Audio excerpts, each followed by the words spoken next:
La Bretagne, une terre d'élevage, c'est le feuilleton et les épisodes que nous vous avons proposés tout au long de la semaine, que cette belle terre d'élevage qu'est la Bretagne. Et c'est Hélène Gâteau, notre veto, qui cette semaine vous emmène près du trait breton. Oui, il manquait celui-ci. On a vu les vaches, les cochons, les moutons, les chiens. Et quoi de mieux que de parler, pour finir cette semaine, de l'animal emblématique peut-être de la région, c'est le cheval de trait breton. C'est vrai que le cheval de trait est toujours très lié avec les Bretons. Et nous sommes allés rencontrer à Goménec une famille qui vit littéralement autour du trait breton. Alors, il y a l'élevage, il y a également la traite des juments à la main, il y a aussi une chambre d'hôte qui est en l'honneur du trait breton. C'est pas le trait breton qui vient dormir, mais voilà. Donc vous allez voir que les activités ne manquent pas. Allez, immersion autour du trait breton. Dans la commune de Goménec, il existe une famille passionnée depuis plusieurs générations par le trait breton. Ce cheval emblématique de la région a trouvé ici un domaine qui lui est entièrement consacré. Longtemps utilisé par les paysans pour les travaux dans les champs, ce cheval a failli disparaître à l'ère de la motorisation. Mais à force de volonté et de transmission, la race existe encore aujourd'hui. Avec ses 800 kg et 1,60 m au garrot, le trait breton est grand et puissant. Ici, on continue à améliorer la race. Aujourd'hui, Joël Vincent va chercher son étalon, sacré champion de France 2014 dans sa catégorie, au Salon de l'Agriculture. Voici Bonobo, un impressionnant trait breton. Allez, du calme. Ce matin, Joël amène Bonobo pour une mission particulière. Il doit s'accoupler avec une jument dans le but de corriger un défaut. La reproduction, c'est toujours d'améliorer la race. La pouliche, le petit défaut qu'elle a, c'est au niveau de sa ligne de dos. Et Bonobo peut améliorer ce point faible au niveau de la pouliche, quoi. Pas de place au romantisme. Ici, quand on travaille, c'est au nom du patrimoine. 11 mois plus tard, naîtra un poulain qui, à son tour, perpétuera la race. Et c'est à ce moment-là qu'intervient Brigitte, la femme de Joël. L'éleveuse va pratiquer un exercice qu'elle apprécie particulièrement, traire la jument. J'ai un relationnel avec l'animal, c'est exceptionnel. Moi, j'ai choisi de rester tout manuel. Mais il faut une confiance absolue avec le cheval. Il y a plein d'énergie là. Vous avez un cheval qui vous donne son lait, elle l'accepte. Donc il y a quelque chose qui se passe. Hein, oui, ma chérie, ouais. Moi, je trouve que c'est beau, quoi. La nature, elle a plein de choses à nous donner, à nous de bien l'utiliser. Hein, ouais. Et quand Brigitte utilise le lait, c'est pour en faire des produits cosmétiques. Elle récolte en moyenne 600 litres de lait par an. Le tout est mis en pot et transformé dans un laboratoire. Le trait breton est une affaire qui marche. Elle a même ouvert une chambre d'hôte entièrement consacrée à l'animal. Vous l'aurez compris, le trait breton est partout. Et si leur amour pour cette race est montré au grand jour, c'est avant tout pour protéger ce cheval unique en son genre. C'est aussi pour montrer aux gens qu'aujourd'hui, il existe encore des éleveurs qui ont conservé le cheval breton et que ça mérite d'être connu. Ça fait partie de notre patrimoine, de notre culture. Et je pense qu'il ne faut pas perdre ces valeurs-là, c'est important. Faire connaître cette race est une chose. Transmettre sa passion en est une autre. Prends un piquet, prends celui-là et on va leur mettre 2 pas.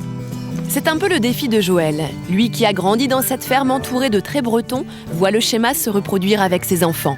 Élever des chevaux de cette race, c'est presque un devoir de famille. C'est vrai qu'on on dort avec le cheval, on mange avec le cheval. C'est une passion qui a été transmise aussi bien à ma femme, à nos 3 enfants, par l'intermédiaire de concours ou de loisirs, ou de leur montrer comment on alimente des chevaux ou faire naître des chevaux. Et on espère que plus tard, ils conserveront la race également, quoi. Pour son fils Emmanuel, la question ne se pose plus. Son avenir se fera avec ce cheval et pas un autre. Il y a 9 races de chevaux lourds en France. Non, pour moi, sur les 9, c'est le breton, quoi. Une autre, non, on m'attire pas. Même un cheval de selle, c'est pas la même chose. Leur énergie à défendre cette race n'est pas innocente. Bien qu'il existe 15 000 chevaux bretons en France, leur avenir reste incertain. Le trait breton a longtemps été exploité pour sa viande. Mais aujourd'hui, il faut lui trouver d'autres débouchés afin de conserver ce patrimoine vivant de Bretagne. Et alors, le trait breton, Laurent, tu en avais parlé tout à l'heure, le voici ici en plateau. Alors, sachez que ceci, c'est une autre lignée de trait breton. Car chez le trait breton, il y a 2 types de chevaux. Il y a le cheval de trait qui travaillait dans les champs, comme ceux que l'on a vus dans le reportage, et celle-ci, qui est une cheval de trait breton postier, qui a une allure un petit peu différente. C'est un cheval un peu plus élancé, un peu plus endurant, un peu plus rapide. Voyez-vous, au niveau de la tête, on a une tête qui se porte un peu plus haut, une distinction peut-être un peu plus que celle du cheval de trait breton. Et j'ai Hubert qui acquiesce ici, oui, mon cheval est plus distingué que les autres traits bretons. Ce sont des chevaux qui étaient utilisés pour être attelés sur les voitures hippomobiles. Et puis donc, il leur fallait de l'endurance, je vous dis, de la rapidité à un galop assez élancé pour pouvoir tracter ces voitures. Voyez-vous, regardez, sur le côté de l'encolure, il y a une empreinte qui a été faite au fer rouge. Ça, c'est quelque chose qui fait un peu partie du folklore autour du cheval de trait breton.